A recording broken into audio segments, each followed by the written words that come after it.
ಎಲ್ಲರಿಗೂ Kannada active teacher YouTube ಚಾನಲ್ಗೆ ಆತ್ಮೀಯವಾದ ಸ್ವಾಗತ. ಪ್ರಿಯ ವಿದ್ಯಾರ್ಥಿಗಳೇ, ಇವತ್ತಿನ ಈ ಒಂದು ವಿಡಿಯೋದಲ್ಲಿ ನಾವು ಒತ್ತಕ್ಷರ ಪದಗಳನ್ನು ಅಭ್ಯಾಸ ಮಾಡೋಣ.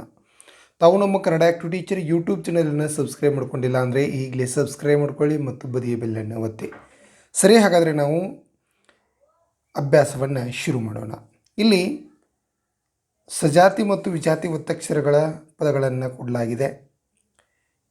ಇಲ್ಲಿ ಹೆಚ್ಚಾಗಿ ಎಲ್ಲವೂ ವಿಜಾತಿ ಒತ್ತಕ್ಷರ ಪದಗಳಾಗಿವೆ. ಇವುಗಳನ್ನು ಹೇಗೆ ಉಚ್ಚಾರ ಮಾಡಬೇಕು ಅನ್ನೋದನ್ನು ಅಭ್ಯಾಸ ಮಾಡೋಣ. ಇಲ್ಲಿ ದಗೆ ಧದ ಒತ್ತಕ್ಷರ ಶುದ್ಧ ಅಂತ ಉಚ್ಚಾರವಾಗುತ್ತೆ, ಶುದ್ಧ. ಚಗೆ ಛದ ಒತ್ತಕ್ಷರ ಗುಚ್ಛ. ಕೀಗೆ ಕ್ಷದ ಒತ್ತಕ್ಷರ ಪಕ್ಷಿ, ನಿಷ್ಠೆ. ಸಗೆ ಥದ ಒತ್ತಕ್ಷರ ಸಂಸ್ಥೆ, ಸಂಸ್ಥೆ. ಯಕ್ಷ, ಕನಿಷ್ಠ, ರಕ್ಷಣೆ, ರಾಕ್ಷಸ. ಹೌದಲ್ವಾ?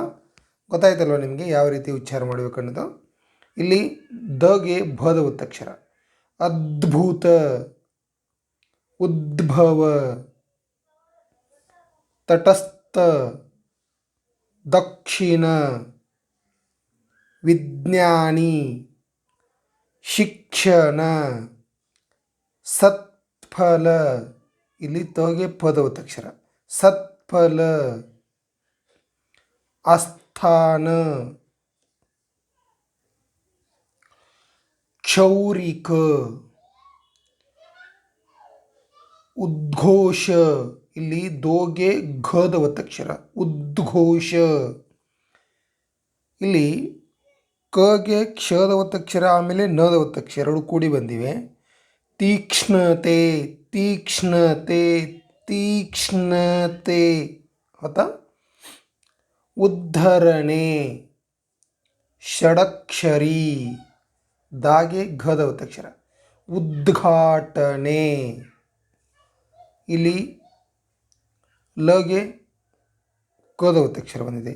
ಯಜ್ಞವಲ್ಕ, ಯಜ್ಞವಲ್ಕ. ರಕ್ಷಾಬಂಧನ.